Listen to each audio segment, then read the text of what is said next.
Hello বন্ধুরা, welcome to আরকে sports. আশা করি তোমরা সবাই সুস্থ ও ভালো আছো। আজকে বেশ কিছু গুরুত্বপূর্ণ আপডেটস এই ভিডিওতে শেয়ার করা রয়েছে, তো একটু স্কিপ না করে এই ভিডিওটা শেষ অবধি দেখতে থাকো এবং এই চ্যানেলে প্রথমবার এসে থাকলে চ্যানেলটিকে তোমরা সাবস্ক্রাইব করে নিও। তো প্রথম যে বিষয়টা নিয়ে কথা বলবো, অবশ্যই আজকে এশিয়ান কাপের গ্রুপ পর্বের শেষ ম্যাচ ছিল টিম ইন্ডিয়া, যেখানে টিম ইন্ডিয়া ফেস করেছে সিরিয়া।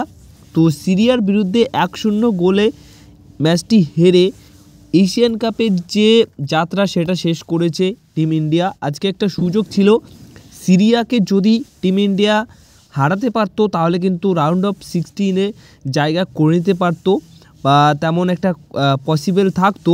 বাট সিরিয়া অবশ্যই টিম ইন্ডিয়াকে 1-0 গোলে হারানোর পর তাদের 3 ম্যাচে 4 পয়েন্ট নিয়ে তারা কিন্তু কোয়ালিফাই করলো রাউন্ড অফ 16-এ। তো সেখানে ইন্ডিয়ার কাছ থেকে কিন্তু আবার আমরা একটা মোটামুটি পারফরমেন্স দেখলাম, কোনো রকম ভালো পারফরমেন্স কিন্তু দেখিনি। কিন্তু আজকে পুরো ম্যাচে কিছু কিছু প্লেয়ার কিন্তু খুব ভালো পারফরমেন্স করেছে, সবাই চেষ্টা করেছে ভালো খেলার, কিন্তু তার মধ্যেও যেরকম শুভাশিস বোস, আমাদের শুভাশিস বোসের কথা বলতেই হবে। দুর্দান্ত আজকে ডিফেন্স করেছে, কখনো লেফট ব্যাক কখনো আবার সিবি, মানে ওই জায়গাটাতে তিনি কিন্তু দুর্দান্ত খেলেছে, এটা মানতেই হবে।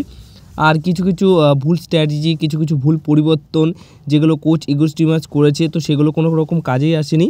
অনেকক্ষণ আটকে রেখেছিল সিরিয়াকে, প্রায় 76 মিনিটের মাথায় সিরিয়া তাদের প্রথম গোল করে, আর ওই এক গোলেই সিরিয়া টিম ইন্ডিয়াকে হারিয়ে দেয়। তো যাই হোক, এশিয়ান কাপের যে যাত্রা সেটা কিন্তু আজকের দিনে দাঁড়িয়ে শেষ হলো টিম ইন্ডিয়ার। পরে যে আপডেটটা শেয়ার করব সেটা অবশ্যই মোহনবাগান দলকে নিয়ে।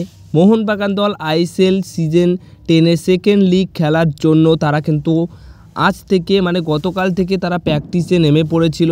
তো আজকেই প্র্যাকটিস করেছে এবং আজকেও প্র্যাকটিসে বেশ কিছু ফটো আমরা দেখেছি, যেখানে মোহনবাগানের সোশ্যাল মিডিয়া হ্যান্ডেল থেকে পোস্ট করা হয়েছে, যেখানে বেশ কিছু প্লেয়ারের সিঙ্গেল ফটো কিন্তু পোস্ট করা হয়েছে। 2 জন বিদেশি, ডিমিত্রি পেট্রাটাস এবং জ্যাসন কামিন্স, বাদবাকি 4 জন বিদেশি প্লেয়ারের কোনো ফটো কিন্তু আমরা দেখিনি। আর মনে হচ্ছে মানে ভেতরে কিছু তো একটা হচ্ছে, যাকে ছাড়ার সে তো মোটামুটি হয়তো দল ছেড়েও দিয়েছে, কারণ যদি দল না ছাড়তো তাহলে তো অবশ্যই প্র্যাকটিসে জয়েন করতো। বাট কোনো জায়গা থেকে প্র্যাকটিস দেখে বোঝা যায়নি যে তিনি আছেন কি আছে না, বা কে আছে বা কে নেই এই বিষয়টা। তো অ্যাডমিন কিন্তু খুব বুদ্ধিমানের কাজ হিসেবে তিনি কিন্তু বুদ্ধিমত্তার পরিচয় দিয়ে তিনি কিন্তু কয়েকটা সিঙ্গেল ফটো পোস্ট করেছে, যেখানে দেখা গেছে যে আনোয়ার আলী পুরো বল নিয়েই কিন্তু অনুশীলন করা শুরু করেছে অন্যান্য প্লেয়ারদের সাথে। নর্মাল যে প্র্যাকটিস, সেই নর্মাল প্র্যাকটিস কিন্তু শুরু করে দিয়েছেন তিনি। এবং একটা আশা কিন্তু থাকছে, বিশাল বড় আশা, সেটা হচ্ছে ডার্বি ম্যাচ। নেক্সট যে ডার্বি ম্যাচ 3 তারিখ থেকে মোটামুটি ডার্বি ম্যাচ শুরু হতে চলেছে। 3 তারিখ থেকে আইএসএলের সেকেন্ড লিগ ম্যাচগুলোও শুরু হয়ে যাবে। তো প্রথম ম্যাচটাই ডার্বি ম্যাচ যেটা খবর রয়েছে, তো সেই অনুযায়ী তার সেই ডার্বি ম্যাচে খেলার সম্ভাবনা প্রবল দেখা দিচ্ছে, কারণ তিনি মোটামুটি বল নিয়ে প্র্যাকটিসে নেমে পড়েছেন, আর তার ফিটনেস সবটাই কিন্তু আগের তুলনায় আবার কিন্তু সেই আগের আনোয়ারকে আমরা দেখতে পাচ্ছি। তো এটা কিন্তু দারুণ খুশির খবর হবে। আর বিদেশি নিয়ে অবশ্যই আপডেট তোমরা পেয়ে যাবে, কিছু কিছু বিদেশিদের দেখাও যায়নি, তো কিছু না কিছু তো হচ্ছে ভিতরে ম্যানেজমেন্টের সাথে, সেটা তোমাদেরকে তো শেয়ারই করছি যে নতুন বিদেশি সিডিএম আসবে, প্লেয়ার আসবে। তো সেই মতো খুব 1-2 দিনের মধ্যে খুব তাড়াতাড়ি অফিসিয়াল অ্যানাউন্সমেন্টও তোমরা পেয়ে যাবে কোনো বিদেশি কোনো ইন্ডিয়ান প্লেয়ার নিয়ে, যেটা তোমরা কম বেশি নাম জানো।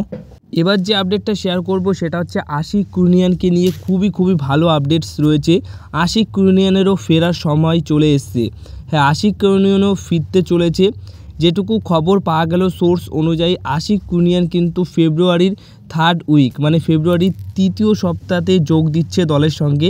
এবং যদি মোহনবাগান দল সেমিফাইনাল এবং ফাইনাল ম্যাচ খেলার জন্য যোগ্যতা অর্জন করে, মোটামুটি সেমিফাইনাল ম্যাচ খেলার জন্য যদি যোগ্যতা অর্জন করে, তাহলে কিন্তু আইএসএল 10-এর জন্যই মোহনবাগানের স্কোয়াডে তার নাম কিন্তু রেজিস্টার করানো হবে। অর্থাৎ আইএসএল সিজন 10 থেকে তিনিও কিন্তু খেলা শুরু করে দেবেন যদি সেমিফাইনাল বা ফাইনাল ম্যাচে কোয়ালিফাই করে মোহনবাগান দল।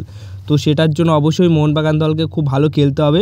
যদি তোমরা সেমিফাইনাল ম্যাচে এবং ফাইনাল ম্যাচে মোহনবাগান দলকে দেখো তাহলে কিন্তু এই সেমিফাইনাল ফাইনাল ম্যাচেই খেলতে দেখতে পারবে আশিক কুনিয়ানকে। আর যদি এটা না হয় তাহলে আশিক কুনিয়ান কিন্তু একেবারে সিজন 11 থেকে খেলা শুরু করবে মোহনবাগান দলের হয়ে। আর এই ফেব্রুয়ারি মাসের 3য় সপ্তাহে তিনি কিন্তু মোহনবাগান দলের সঙ্গে আবার যোগদান করছে এবং আনোয়ার আলীর মতো প্র্যাকটিসও কিন্তু শুরু করবে।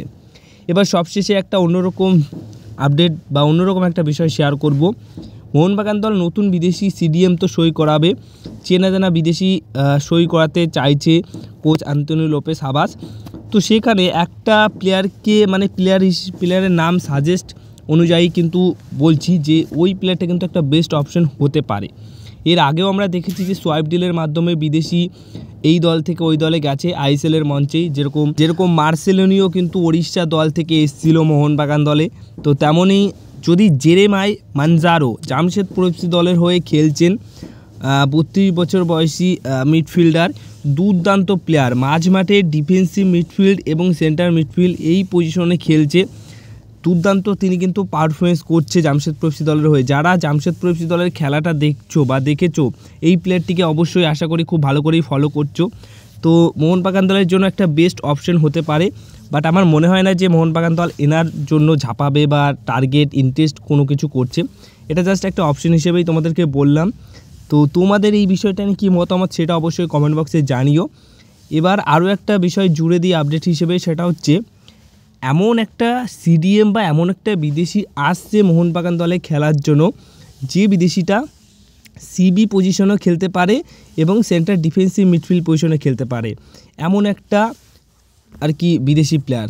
মোটামুটি ওই কার্ল ম্যাকিউকের মতো। তোমরা দেখেছো যে কার্ল ম্যাকিউ কিন্তু যখন প্রয়োজন পড়েছে সিবি পজিশনে দুর্দান্ত একটা প্রতিষ্ঠিত একটা ডিফেন্ডার হিসেবে খেলেছেন। তো তেমনই একটা মিডফিল্ডার আসছে যে কিনা সিডিএম পজিশনেও দুর্দান্ত দক্ষ এবং সিবি পজিশনেও দুর্দান্ত দক্ষ। তো এরকম একটা বিদেশি প্লেয়ার কিন্তু আসছে, এইটুকু জানা গেছে লাস্ট আপডেট হিসেবে নতুন বিদেশি প্লেয়ার নিয়ে। তো এই ছিল আজকের ভিডিও। যদি ভিডিওটা ভালো লেগে থাকে অবশ্যই ভিডিওতে লাইক, শেয়ার, কমেন্ট করো আর চ্যানেলটিকে তোমরা সাবস্ক্রাইব করে নিও।